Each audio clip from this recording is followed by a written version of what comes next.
listening to Make It, a podcast by Bonsai Creative that helps creatives in film get where they're going faster by sharing the advice, knowledge, and insights of professional creatives across the film industry. I'm your host, Chris Barkley, and with me today is my good friend and Make It podcast co-host, Nicholas Bugs.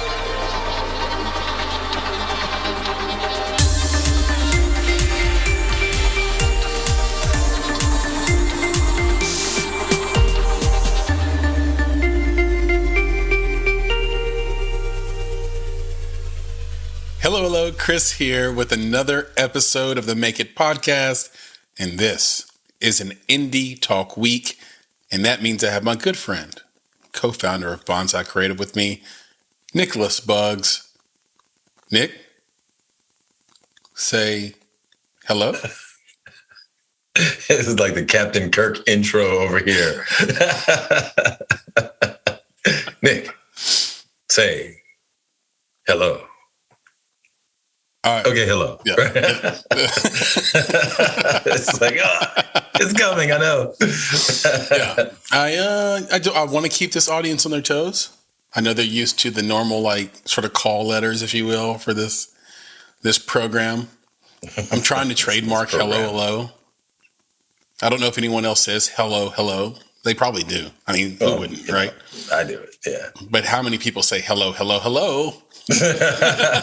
that. Go for that third one. Can you do the fourth one without being hello? Now you're fucking you're weird. You're like, what about? Now you're just annoying. No. But can you do the third one? Can you do the third one with a pause? Hello. There you go. Maybe you just change the tone, the intonation. Yeah. Hello. Yeah, right. I'm disappointed in you. Right. You I'm disappointed in yourself. Are you? By the way, Can I share with you the libation of the night tonight? Yeah, please do. With you in this audience, I highly recommend this. Okay. And for those on audio, I'll tell you what it is. For those seeing this on video, you'll see the bottle in the camera. But this is the Califino Tequila, extra Enejo, 100% Agave. And what makes this particularly special is that it was finished in bourbon casks. That's what gives it that nice brown glow there. And for anyone who is not a fan of tequila, they will be a fan of this. Let's say you're a fan of bourbon and whiskey, but not a fan of tequila. This is your starter tequila for that person. This is how you get them hooked. This is how you, not that you want them to get hooked, drive safely. But right, I'm saying this is the starter drug, right? To get them fully invested in high-end tequila. And look, at the end of the day, there's no alcohol that's good for you, despite what anyone says. But there are alcohols that are worse for you than others, right? True. Yep. And tequila's probably on the top of the list in terms of good for you alcohols, right? With maybe gin as a close second. But if you're looking for something new, something interesting, Tequila Nick and this audience, Califino, Califino, it's exquisite. It's buttery on my tongue. I was going to ask you. I was like, what's the flavor profile there? I'm actually going to take a sip right now. Oh, there you go. Just had to be quiet for that moment. I love drinking out of these glasses because these are my Memento Mori glasses. Right. And this is how I talk people into drinking with me when they're on a fast or they don't really want to drink. I say, hey, just don't forget, you're going to die. Yeah. You're going to die one day. And do you want to say that, if you die tomorrow, do you want to say you didn't have a drink with me? Yeah. This fine libation? Low key over here. They're like, okay, well, I guess I'll break my fast or I guess I'll break my dry spell and I'll have a drink with you, Chris. Just make it a fun night. Done. Easy. Done. Yeah. Easy. So Califino. Let's do some housekeeping. Yeah, Califino. Let's do some housekeeping. I mentioned many moons ago that I had this enormous movie watch list to watch. And I would love to report to this audience, this brilliant audience, that I have completed said watch list. It wasn't easy. And it wasn't cheap. There was one right in the middle as well. And let me ask you about that. Okay. Many moons ago, we also had the conversation about the watch list. Mm-hmm. Right. And this idea that, I think Netflix, everybody has a watch list. Right. But a lot of those streamers seem to be moving away from the watch list was the idea. Yeah. Or at least not leveraging the algorithm as much based off of your watch list, because what ended up happening is, as obviously did not happen to you, we put stuff on our watch list that we never actually watch. We never watch it. So leveraging this or using the algorithm based off of what you put on your watch list is like a fool's errand, because just because you bookmarked it doesn't mean you're going back. So they're actually tracking what you really watch, not what you maybe aspire to watch. It's like the Oscar movies. It's probably on everybody's list. So like, oh, I got to watch this. I got to watch. I don't really want to watch it, but because it's the thing, right? I got to watch it, or it won the thing, so I got to watch it. And then, a week after the Oscars. Look at you being cynical. I'm just saying, I think, if the streamers have figured it out, and they have your data, like they know what's up. So, and I'll admit, I'm one of those people. I got some stuff on my watch list that, I just have not gotten around to watching. I need to handle up. We don't only do that with movies. That's what I figured out. Anything you put to the side to do later will not be done. Well, whether it be reading email, that's my big one. Like, I'll read that. Or for me, another big one for me, Safari tabs on my iPhone. I'm a big sucker for a great headline. So I'll click the link. And I'll be like, I don't have time to read you now, but I will read you. Mm-hmm. And I opened my phone the other day, and I have 86 tabs open. There you go. Yep. I have 86 articles to read, and it's like a messy room. Like, the messier your room gets, the probability that you're going to clean your room decreases. Right. The more tabs I open and don't complete, the lower the likelihood probability is that I'm going to read any of these articles. Yes, that's right. Because after a while, you're gonna hit it. You're gonna swipe, mm-hmm. Right? X, like knock that sucker out, because it's just too much. It's just overwhelmingly messy. XXX extension. And when I got my new phone, the latest, I guess, iPhone or whatever, the casualty of that phone was the 355 tabs I had open, articles I had open on that phone. Wow. Yeah, 355. So there was no chance. To forget about it. I have to learn. Forget about it. Listen, I'm trying hard to know myself. Oh, there you go. And so that's what I was going to get at. Yeah. It's like I think so. With the tabs is slightly different from the films, and I'll say this. Okay. This is why. Okay.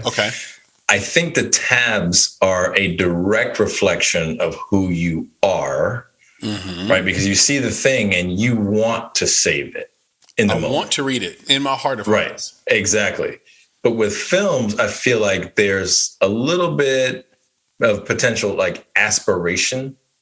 Yeah. Where you're really kind of pretending a little bit. There you go. Like, I want to be the person who also has watched this film and has commentary on this film. Yep. Or I want to be the person who agrees that it was worthy of the accolades that it received, but maybe in your heart of hearts, you never click that. It's literally what happened with Power of the Dog this year. Power of the Dog should have won movie of the year. It was going to sweep. It was going to win everything. Now, Jane Campion still did great, but it was going to win everything. And then it got a little backlash, and not about the fact that there were sort of homosexual innuendos in it or whatever. that wasn't it. Those things got sort of shut down right away. Yep. What happened is that the Twitter sphere, as they call it, got a hold of it, and it was just regular viewers that said, "Did you guys make it through this movie?" Yep. It was just people saying that the movie was like slowly paced. Right, and it was. For me, I enjoyed it quite a bit. I still think it was the best twist ending of any movie this year, and are way up there. But I'm not everybody, man. Right. I get that in a world where Yellowstone is the standard for a Western. Definitely not enough pace. Yep. There was a lot of great performances, a lot of great like nuances where Benedict Cumberbatch is a real bastard in that movie. I mean, he pokes the bear a lot. Right. And but is that enough to keep you hanging on? And so I think once the general public said, and this is going to be movie of the year, it lost a little steam. And then what happened is Coda, which I've said too many times on this podcast, is a great movie. It's like ad nauseum at this point. Right. What happened is that was so satisfying without sacrificing any artistic, clout. And it became the obvious choice for, movie of the year. But I want to go down this list of films. Now, this isn't exhaustive. I've watched more than this. But here was the list: Belfast, Nightmare Alley, Tick, Tick, Boom, Coda, Licorice Pizza, Titane, Dune, Being the Ricardos, Drive My Car, The Hand of God, Red Rocket, Parallel Mothers, which was the last movie on the list that I saw, The Worst Person in the World, The Green Knight, Flea, The Tender Bar, The French Dispatch. And the first film was The French Dispatch. That was the first one I watched on the list. And I made this list like late November, early December, maybe mid-December, something like that. And it took me until literally, I want to say last week or so, maybe 2 weeks ago, I finished Parallel Mothers, and that was the end of the list. And here's the thing that happens when you watch this many really, really, really good movies. One, you have very little patience for, movies that don't try as hard. They don't live up to that. I did just watch measure. The Northman. I was invited to a early screening of The Northman. Pretty gruesome. Pretty bloody. Pretty, they didn't hold back on the violence. Okay. But it is a good story. It has a great cast, but it's not for everyone, and it's right, not for your children. There you go. When you say gruesome, if they're 13, right? Okay. Gruesome's being so generous, Nick. Like that's this is beyond. Like, okay. So anyway, it's kind of like Titane in that way. Like Titane starts off as, I think of all these movies, it probably has the sexiest opening of any movie. Like it is undeniable. You cannot take your eyes off the screen for the first 6 minutes of this movie. And I don't really want to give it away on this one because it's not like Coda. Like Coda, a lot of people have seen. Tick, Tick, Boom, a lot of people have seen. Right. I don't think a lot of people have found Titane. It's a foreign film, but it is so hyper sexual violent. It's unbelievable. And the first 6 minutes is just sexual. So let me ask this question. And sort of arousing. Yeah. And let me ask you this question. Okay. Mm-hmm. So there's this list. Mm-hmm. Okay. What is compelling you to watch the movies on this list? I think it was because I've never experienced a year like 2021 where you had this many good movies to choose from as a viewer, and from an award standpoint, there were so many movies that could have won. Like what movie It's almost like trying to create a top 10 in soccer or basketball. Like, the question isn't who's in the top 10. The question is, who are you going to take out? Yeah. Who do you take out to put somebody in? So I look at this list and I'm like, okay, well, The Green Knight is highly poetic. It's like the tragedy of Macbeth with Denzel. Those two movies aren't for everybody. They're great, but they're not for everybody. Maybe I take those out and I say, okay, those are on the bottom of the list. House of Gucci is the most commercial. Jared Leto makes an acting choice in this movie that he took some heat for. He went like full on Italian. Luigi mozzarella, and he talked like that the entire movie. But in his defense, and nobody else did, and in his defense, he was playing an Italian imbecile. Right. Like, he's playing somebody who fell into money and didn't earn the money and was quickly going to lose the money. So, I'm not going to say anything about Jared Leto. If you watch We Crashed on Apple, this guy's unbelievable. I mean, I started forgetting that it was Jared Leto, and Hathaway's incredible in that as well. The worst overall, I'd have to say on this list, is Being the Ricardos. It was interesting because I wanted to really love it. It was everything was. It's hard to point out something that was bad about it per se from the performance or writing standpoint. Those things were excellent. The direction was great. I think overall it leaves you with a bad feeling, and I think overall we don't want to know those things about Desi Arnaz and Lucille Ball. I think that was the feeling that was left with me and others that watched with me, was like, I would have been good if I could have stayed in the fantasy world of who I thought those people were. Is that what hurt the movie for you? I mean, but so if you take that feeling away, like, because you mentioned it's like the worst, right? Like, it's the worst pretty of the list of really great. I know, but at the worst, like you're like, no, that's the worst. So is it still a great film? And it's just, you just felt that you had a bad feeling? Because I'm with you on that. Like, that's why, that Cosby documentary, like, I don't need that in my life. I watched it. It was really good. I know you did. But it was one-sided. I know, but like I said, I don't need to watch that stuff, man. Just like when they did Michael, the way they did him. I'm like, I don't need to watch that. It's not for me. Yeah, right. So I leave it alone. So is that what it was? Was that really the thing that made it hit kind of like the bottom of your list? It's like, no, it wasn't like it was a bad movie. It's just, I didn't need that in my life. I didn't need it, and I thought it was a downward spiral. I tend to like those kind of movies. Like, I love Requiem for a Dream. That's just, it goes from bad to badder, like worse for these characters. But because I grew up around people like that and overcame people like that, frankly, it hit home for me. And I think at the time I watched it, it was meaningful to me.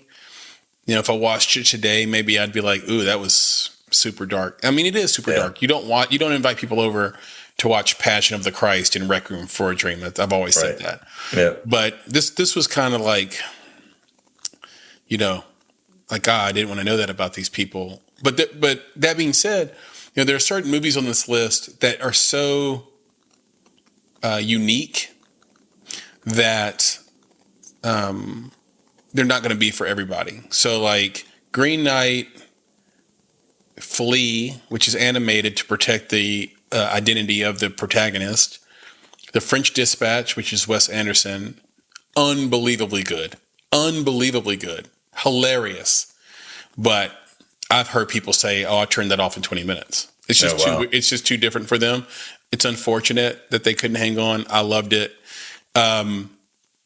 There are movies like that on this list where it's like, okay, that's I've mentioned, even though it's not on the list, Tragedy of Macbeth would be a movie that fell into that.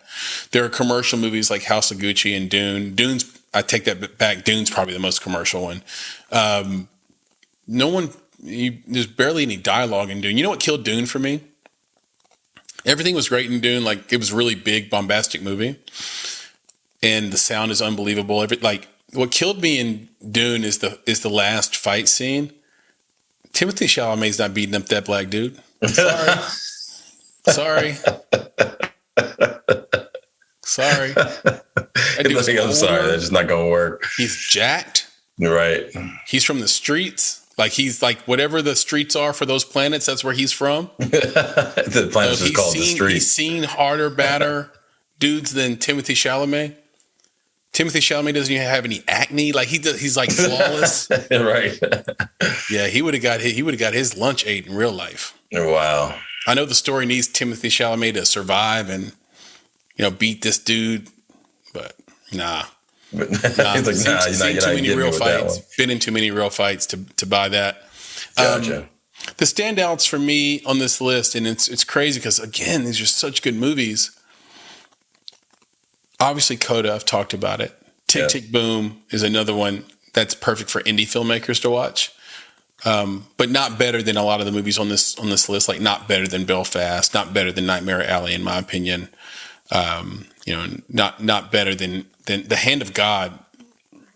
That's one of the. So I'll go back and say, okay, here are the ones on the list that were, and then we can move on. Here are the ones that were the best of the best to me.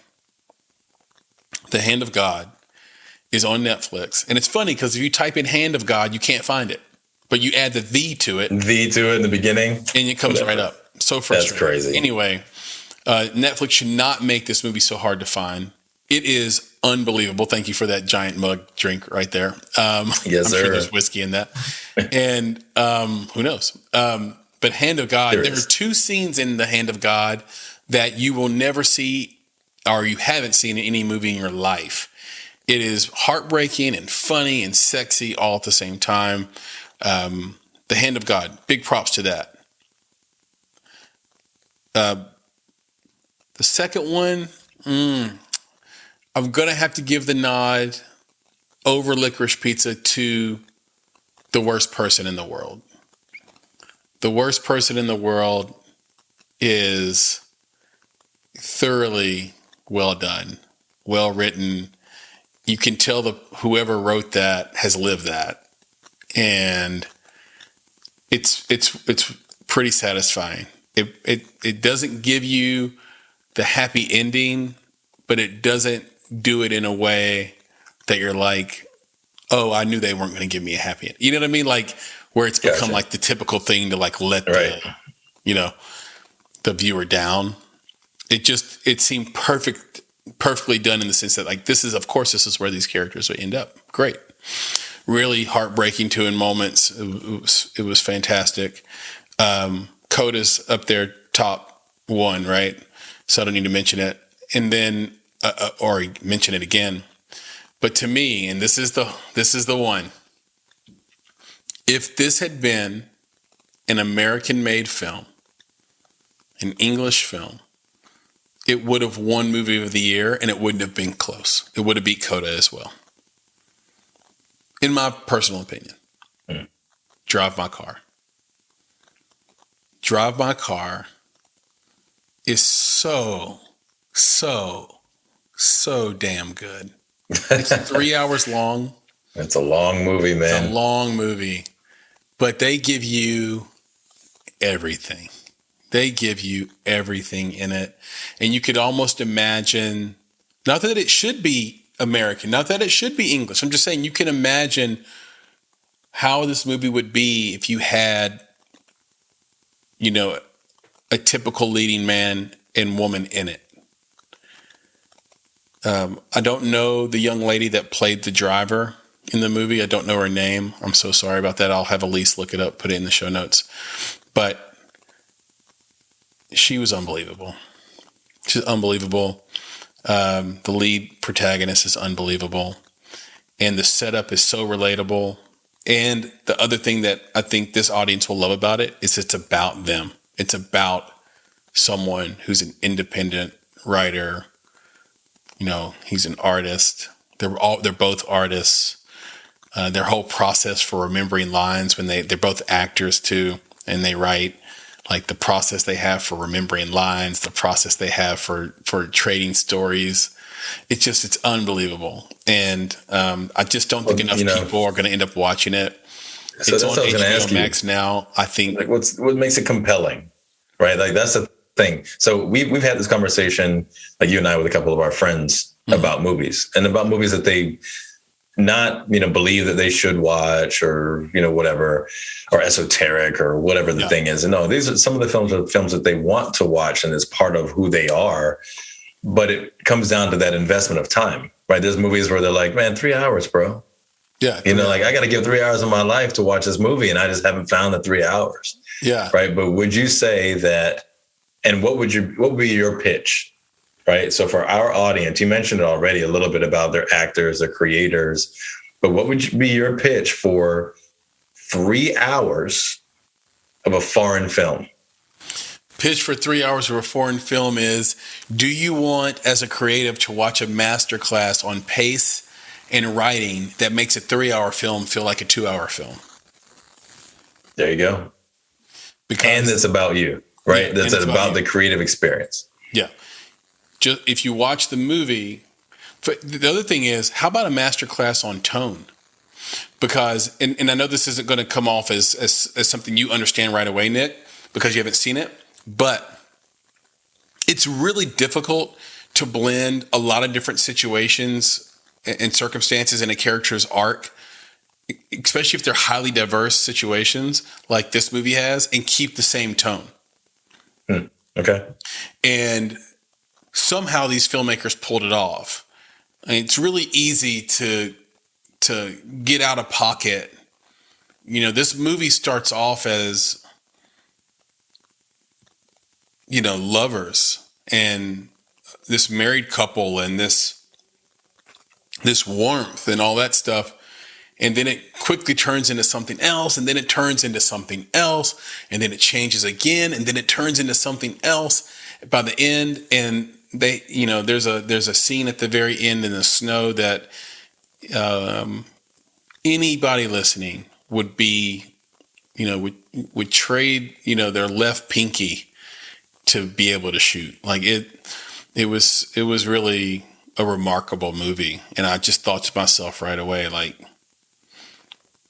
based on the movies I saw this year, yeah, had that been an American-made film with American actors in it, it would have been undeniable for the Academy. And look, like I said, it doesn't necessarily have to be, right? Parasite won a couple years ago, and it was unbelievable. But yeah, I think on this one in particular, the language barrier and the cultural barrier, because it's happening in Japan, right, was kind of enough to say, like, oh, it's almost like how The Departed was better for audiences once it came over here, except for the art house people who love the original version. Right, yeah. For most people, having Matt Damon and Leo DiCaprio and Jack Nicholson in a movie made it palatable for them. Oh, of course. That's what would need to happen, for this one. So anyway, movie list complete. It's April, and I can finally move on to 2022. I can. So we have a couple of things like already. So The Northman I've already seen, right? But this new Nick Cage movie is getting incredible press, and I want to go see that. It is. And friend of the podcast and super creative auteur Maki Dap made me promise I would go watch everything. What's it called? Everything Everywhere, all the time. Yeah. In the theater. He said, you have to watch it in the theater. So I'm not allowed to stream this. So I'm got to go and watch it in the theater. So it's a really good start for content. I think this is a result of being like it's an output of like COVID and introspection and going really deep. And it's happening on all levels. I would expect our music to be incredible this year. Films, TV, our best creators are going to have like their output be. Yeah, well, you take off the constraints. Huge. Yeah. Right. That's the idea. Remove the shackles that were COVID and express yourself and leverage all these, technology continues to improve. Yeah. So, imagine what, great, wonderful toys they have, now that they can leverage that they couldn't leverage because of the constraints. So yeah. Just think about going to a play. right now. Mm-hmm. Those folks that are actors in theater actors, they haven't been able to perform. Yeah. They're going to give you the performance of their life. Yeah, that's right. Like I would highly recommend it. Anyone who's playing in orchestra, like go see the opera, go see like anywhere you have where people or creatives haven't been able to create together in a year or two, go do that. Cause you're going to find out that those people are going to blow you out of the water and be so grateful doing it. Like it's going to be. And I think it's part of it's like we just mentioned about they've been wanting to. It's kind of you're holding this in. I can't say holding it back, right? But they're holding it in and they want to express. But I think the other part of it is like, hey, don't forget about us. Yeah. Because during these times, we haven't been absent. A constant flow of content from other means, right? Like you mentioned streaming, right? They're even streaming on your phone. So it's like, hey, put that stuff down. Remember us? Yeah. These are things that we can do. These are the things that you were enjoying before this all went down. So come, we're going to give you the show of a lifetime to remind you of just how wonderful this is. I love it.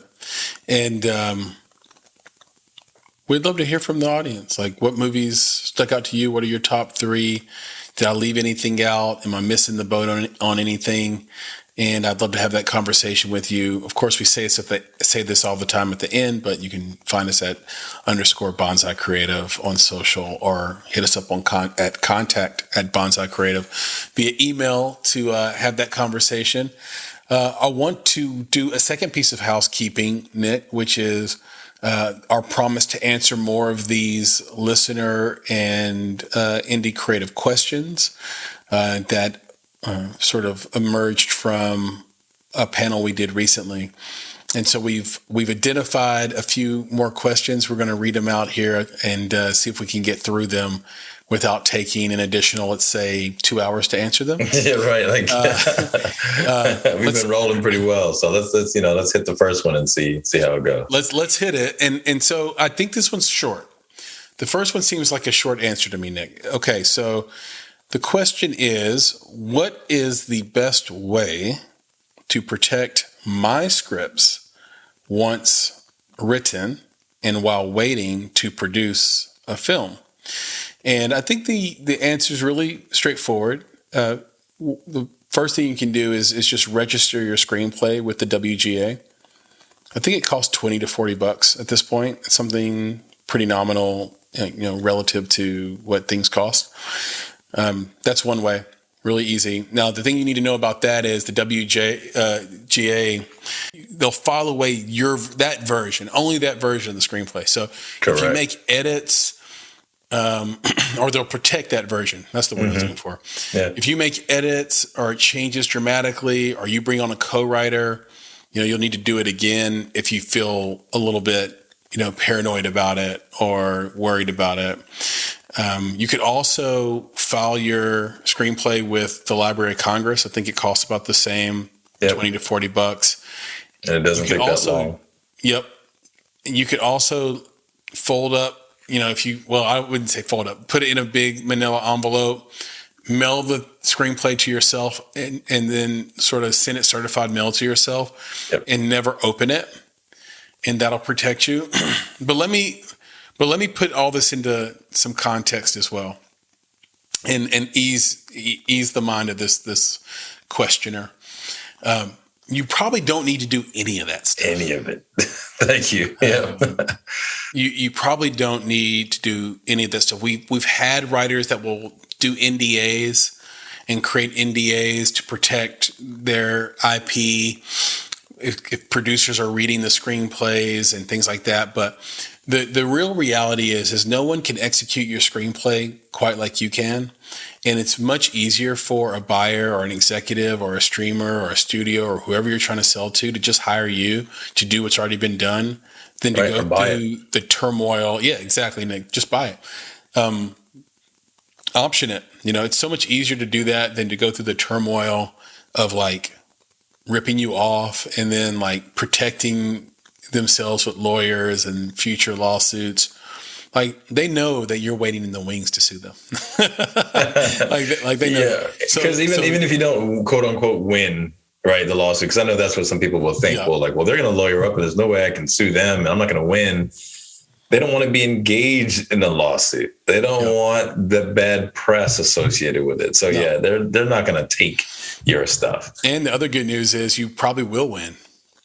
Yeah. Either through a settlement because of exactly what Nick just mentioned, or simply because the second you write something these days into a screen writing software or program, there's so much metadata now around every stroke that of your finger on a keyboard, that all you need to do is simply prove that your screenplay was written before the offender screenplay was written, and you'll win in court. So there's that's kind of how IP law works. Like the creator is always given preference and protected in those situations. So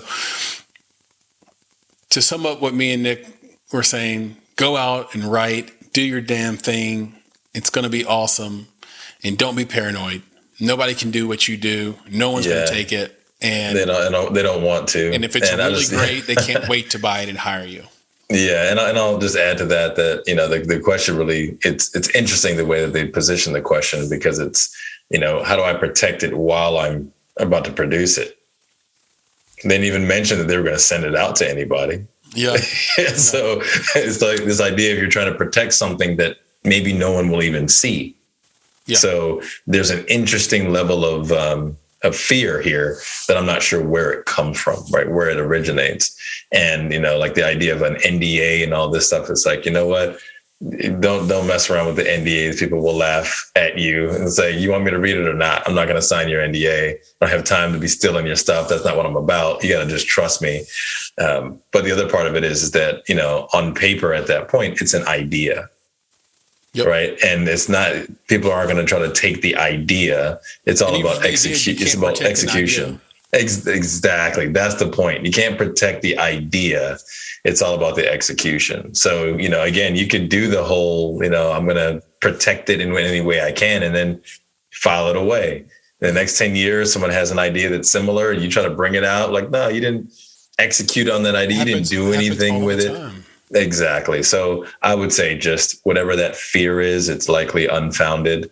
Just work on your project. Yeah. Execute. Yeah. What was that? Armageddon and Deep Impact. This came out at the same time. Came out about a month and then apart. the two shark movies. Yeah. The one with Blake Lively. No, not that one. It was the one like LL Cool J. Oh yeah. I forget the name. Yeah, there was that one. It was LL Cool J and Samuel L. Jackson, and then another one came out like around like exactly the same time. I was like, "Are you kidding me? How does it even happen?" But it happens because there's a lot of creative people that have similar ideas, and the execution's going to be similar, and that's right. And it comes out at the same time. That's what happens. And the real hard, honest truth is, if your screenplay gets stolen, it's going to be by your roommate. Right. Who's using the same computer. Yeah. Who's going to be in the same boat you're in, trying to make it, and they think you have something, and they're going to steal it from you, and they're not going to have the ability to do anything with it. Okay. Next question. How much in a film budget does one allocate for a lawyer? Yep.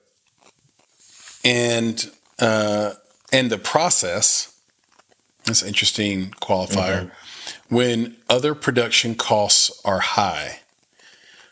So I'll let you jump in on this. I'll let you jump in on this, Nick, but so in general, to answer the question directly to start off with, and then we'll go into the nuance of this, it's about $250 to $450 an hour to get a really good entertainment lawyer. Maybe you'll find somebody for less. Maybe you can work a deal. All that's in your power. All that's in your power to negotiate. But that's generally what it costs per hour to get an entertainment lawyer. But the implication in this question is almost that maybe you should not get a lawyer maybe, or like because production costs are high, or maybe you get a lawyer at some other time, or like I don't know. What do you think, Nick? Yeah, that's the part that jumped out at me was this, how much do I put in my budget, considering that I have to pay all of this other stuff to make the project, right? To make the product, to make the film. And it's like, no, this is foundational stuff. Like you gotta protect yourself. So it's like, once you make the thing, you need the protections, right? And going forward, I mean, even starting out, but going forward in the selling, the distribution, all that process to get, make a profit from your film, right. All of that stuff is based off of contracts.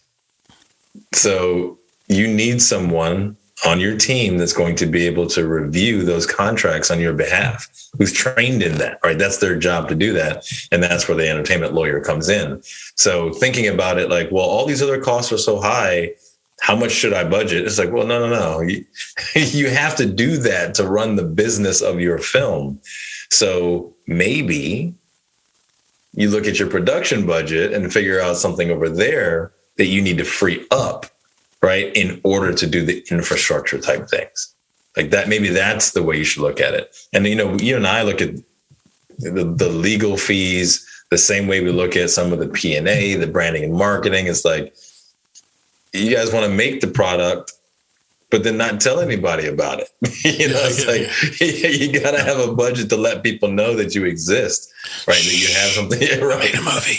Yeah, that's right. I'm not gonna market it at all. So so that's where I'm at. I'm just like, these are foundational things, and you shouldn't be so overly focused on making the thing that you forget about the infrastructure that's required to protect it and to sell it. Yeah, I really love what you said there about protecting the business of your film, because it's something that we need to be reminded of. We all know it, but it's just nice to be reminded, hey, every time you have a film, it's an LLC. Like, it's a business that you're running. And there's a lot of people out there, gurus, we're probably guilty of it as well, where we tell you about the mindset you need to have to be a founder filmmaker, right? There's like the Gary V's of the world, Gary Vaynerchuk's of the world. He talks to you about the mindset you need to have to be an entrepreneur, founder, whatever. The problem with that is that very few, and we try to do it as much as we can. We're doing it here. But the problem is with those clips, social media clips, and different types of like sort of emotional, motivating clips that you can see about filmmaking or owning a business or being an entrepreneur. The problem is that it doesn't go over any of the foundational points of what it really takes to do it. Like Nick was alluding to, like you were alluding to, Nick. The mindset and having the mindset, it's really important. Like, trust me, because it gets so hard. It gets so dark running a business where you feel like, what are you doing? Like, you're going to fail. Like you're deluding yourself. You're fooling yourself. You feel that way. So you do have to take care of that. But there needs to be also someone in your life, especially as a filmmaker, founder or founder filmmaker, that says, hey, you should get an entertainment lawyer, and it's non-negotiable. You should brand and market your film. It's non-negotiable. You should have insurance on your film. Some sort of, maybe it's a completion bond, but maybe it's just some type of insurance that protects the investors in the event that, your lead drops out or like, right. Yep. Like something like that. Like, there are these things that every founder filmmaker should know as like a baseline. Like, you should have a sales agent, non-negotiable. You should have an accountant and a CAMA accountant ready to go, non-negotiable. Everybody knows to set up a bank account, I'm sure. But even if you didn't know that, there should be somebody to tell you, hey, you should set up a bank account. You should understand, how taxes work globally. You should have someone that can advise you on the nature of your grant or rebate in your state. Like, so some of these things aren't sexy. Right. They're not like social media clip worthy. They're not very sexy to say. Right. And I apologize for not being sexy right now on this, but to tell you these things. But the reality is we can tell you about mindset and motivation just like anybody else. But we also want to be the guys that say, hey, some foundational things you need to take care of. And to me, an entertainment lawyer, a good one, the kind we talk about, not the kind that's just going to tell you what's legal and not legal, but one that actually has your best interest in mind. Yep, somebody on your team. They're trying to help you win the negotiation, win the contract. That person is going to be responsible in many ways for whether or not your movie is profitable or not profitable. Yep. It's critical. Yeah, period. Foundational. Like you said, non-negotiable. Absolutely. Okay. Third question. I think this will be the last one because I talked about my movie list too long, I think. No, it was good, man. It was a good combo.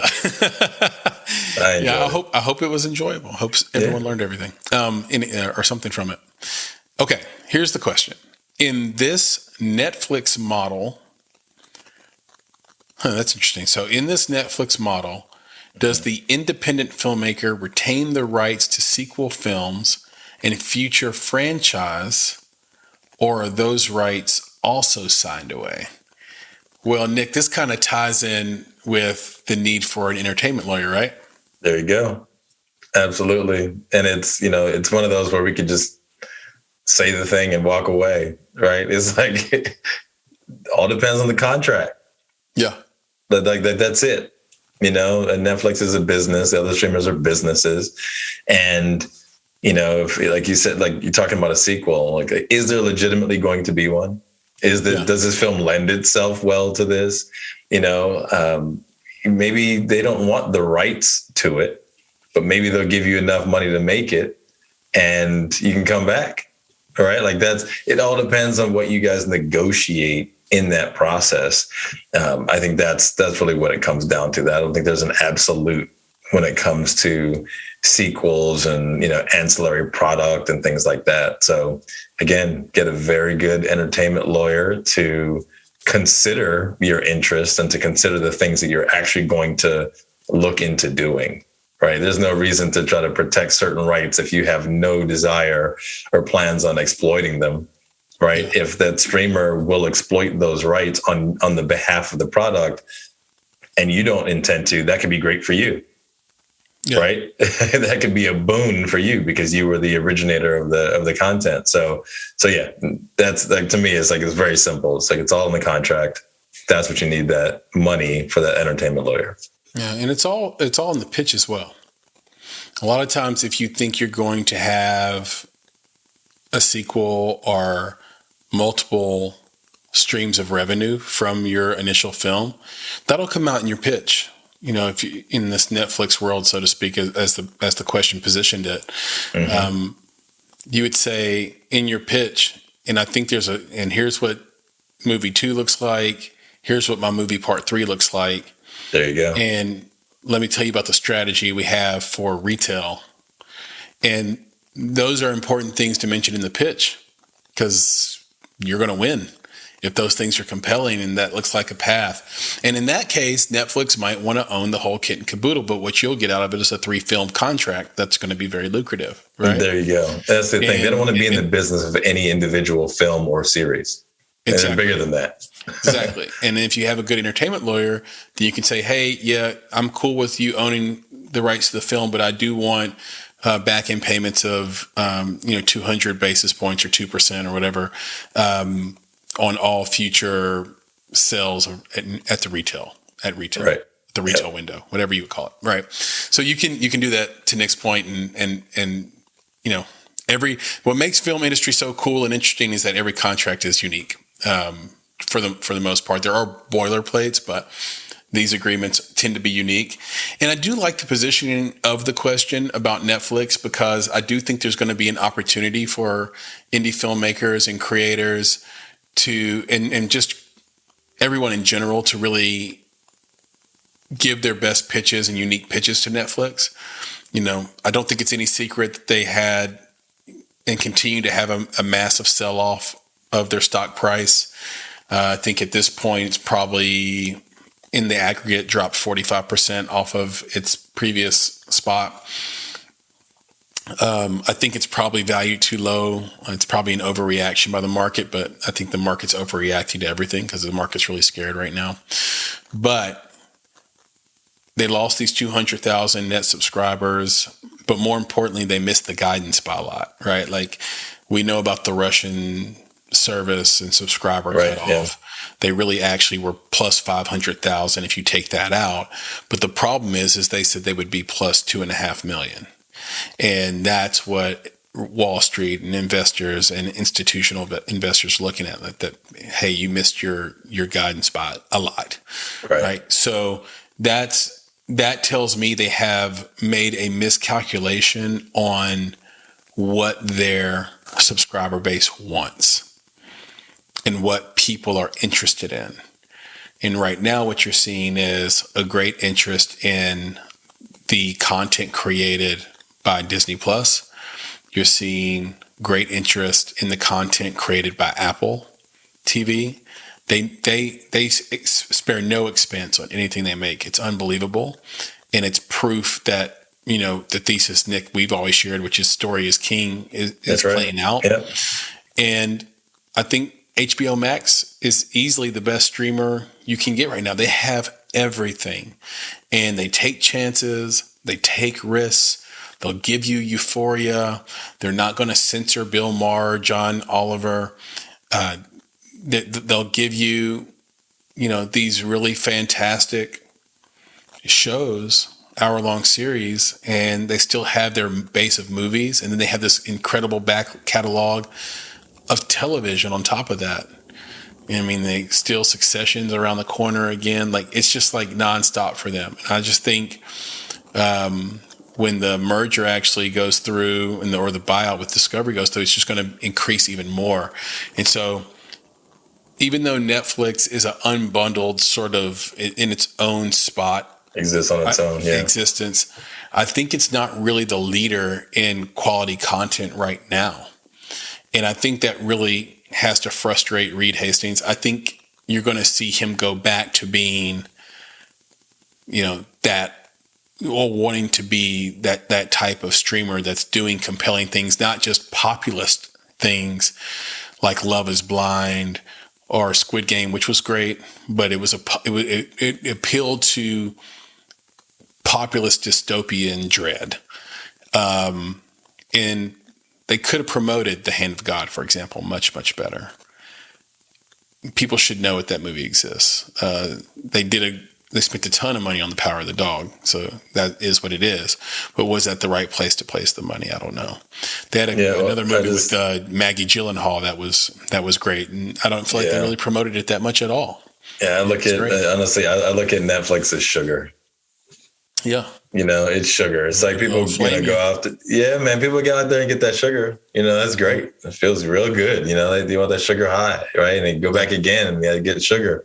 And they go back again and they get sugar. And then it's like someone introduces them to like some whole food. Yeah. Right. And explains to them about why whole food is so good. Yeah. And then like, well, let me go check out this whole food. Let's see what it's about. Oh, snap. Like, I feel good that I just consumed that. Like I feel good. Like not only was it entertaining, right? Not only did I get that feel because it was, it was chefed up. You know what I'm saying? Like it was done. The presentation was awesome. But when I was done with it, I didn't feel dirty. Yeah. Right. Like I felt good. And I think that's what some of these other streamers are doing. They're like, hey, Netflix, you can have all the sugar you want. You go ahead, like just get all the content and do that. And we'll be over here. We'll put extra money into that whole food. Yep. And when people come over here, they'll realize it's a whole different game. And they will come here and they will stay here. And we don't need to overfeed them the sugar, right? Because that's what you do when you go to a spot with sugar. Man, the walls are dripping with sugar. It's everywhere, right? They just overfeed you. It's like, we're not going to overfeed, right? We're going to make sure that we put out some great stuff, and maybe there'll be a little bit of a delay, right? Like, well, Yeah. maybe we'll give them a little bit of sugar, but no, they're going to wait for that whole food. It's going to come back again, and they're going to get it. And I think that's what these other streamers, when you talk about an Apple TV Plus, you talk about HBO Max, that's what I see. I'm like, man, yeah, they're really good at selling that whole food. A little bit of sugar, but it's a whole lot of whole food. Yeah, exactly. And what's happened in the last 3 or 4 or 5 years with Netflix does really remind me of WeWork when it was ran by Adam Newman. I had a business partner, friend, actually, that had did a negotiation with Adam Newman in WeWork. And he said it was unbelievable. They wanted a space in a building that he had the rights to, a floor that he had the rights to. And they gave the price. And what WeWork didn't know is they were pretty happy with the price they pitched him. But like a good businessman will, he said, well, I don't know. I think we're going to hold on to it. We need it. And their counter offer was either $200,000 or $400,000 over asking, over their last offer that they were already happy with, plus a bunch of other unnecessary contingencies because they were told, close the deal no matter what. Just close the deal. We'll make the money on the back end. Don't worry about it. Just close the deal. And they overpaid for everything. And it was amazing to hear this story from my buddy, because it was like, yeah, that's when you're just trying to grow and you don't care about what things cost. A movie pass, same way. Let's just grow. We'll figure out the accounting later. We'll Right. figure out the burn rate later. Now, I think Netflix did that. I mean, this Ryan Murphy deal, terrible. The Eddie Murphy deal, terrible. I mean, they overpaid and said, look, we own this stuff. We'll make it up on the back end. Don't worry about it. But I think those days are probably numbered. I think Reed Hastings and team are going to have to come back to the table to institutional investors and say, here's how we're going to change. Like, here's what we're going to do with pricing. Here's what we're going to do with M&A, like mergers and acquisitions. Here's what we're going to do with different types of pricing tiers. Maybe we do some ad stuff. I don't see that happening, but maybe they do.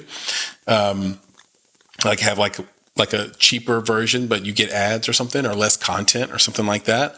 And then I think you're also going to see them open up to more creators like that are in our audience. And so I say, get your scripts and pitches ready. And I think they're going to be ready to take on things that are more substantive than selling sunset. So, there you go. Very good. there you go. Nick, Yes, this sir. has been an absolute blast, As per always. usual. Cheers to you. Yeah, there you go. My Get the last mug few out, bro. sips of Califino. Do you want to reveal what's in your giant mug that's the size of your face? Isn't that beautiful? So this is... I wouldn't call it that, but You're right. there are other adjectives I would use for that mug. That big ass mug. So what's in here is Vermont maple ginger tea Nice. with a little bit of honey for sweetener.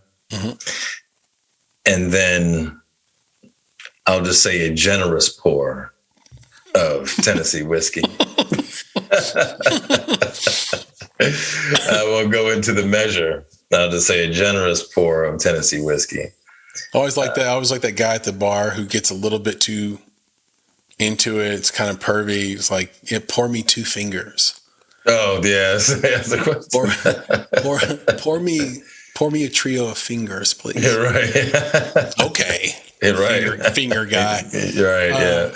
Yeah. But yeah, so good. that's what I'm drinking on. And Good. it's delicious. It's a perfect balance. I'm So proud of you. It's man. awesome. Well, we're both feeling good. We're both feeling light. And I hope the audience is feeling the same way. I hope this was informative.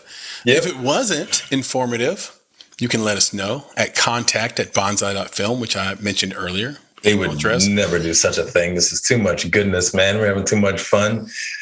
So I agree with you, but I agree with you, but I never want to assume. I understand. If we were helpful, then you can use the same email address. We answer 100% of those emails. There you go. Just ask anybody. We also answer 100% of our DMs. So you can reach out to us on social media. That's on Twitter, Instagram at _Bonsai Creative. Yep. You can find us on Facebook by searching for Bonsai Creative as well. You can find us on YouTube by searching for Bonsai Creative or the Make It Podcast, either one. You can find us, and you can support this podcast by simply going to www.bonsai.film/true fans. It starts at $5. That's the cost of a cappuccino. Making a podcast, not easy, not cheap, and would love your support. For those that are supporting and helping out, we love you to death. We really appreciate it. You can reach out to me individually on Twitter at @FlamingYourHeart, or you can just search for Christopher Barkley on Twitter. If you search for Chris Barkley, you won't get me. And you can reach out to Nick directly at nick@bonsai.film. Last but not least, once you go to our website, www.bonsai.film, you'll have the opportunity to sign up for our bi-weekly newsletter, gaining more subscribers every day. We've had so much wonderful feedback about the newsletter, the content we put in it. We're super proud of it, and we wouldn't be able to do it without you guys, and there'd be no purpose. So do sign up. We won't spam you. We won't sell your stuff. That's right. But we will give you a bunch of industry insights and goodness in your inbox every second Friday of the month, and give you something to read over the weekend. So with that, Nick, please leave us with the credo. My pleasure. All right, folks. Yeah, our podcast friends, family, our filmmakers out there, as always, be better, be creative, be engaged. And thank you for listening. Nick, talk to you soon. Yes, sir. As always, man, we'll do it again. All right, brother. Be good. All right, man. Yeah, you take it easy. Peace. All right, man. Peace. You've been listening to the Make It Podcast. To find out more information about this week's topics, including links to relevant blog posts, projects, and indie creatives, please visit our website at www.bonsai.film.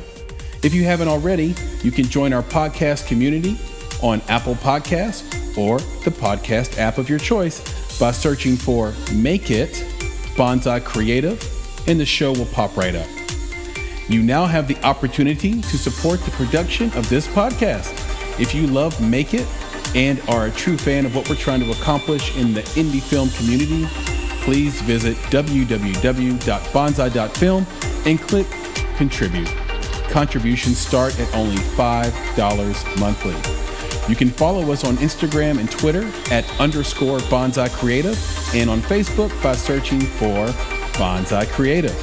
You can provide feedback to us via email at contact@bonsai.film, and you can follow me, Chris, on Twitter at FlamingYourHeart.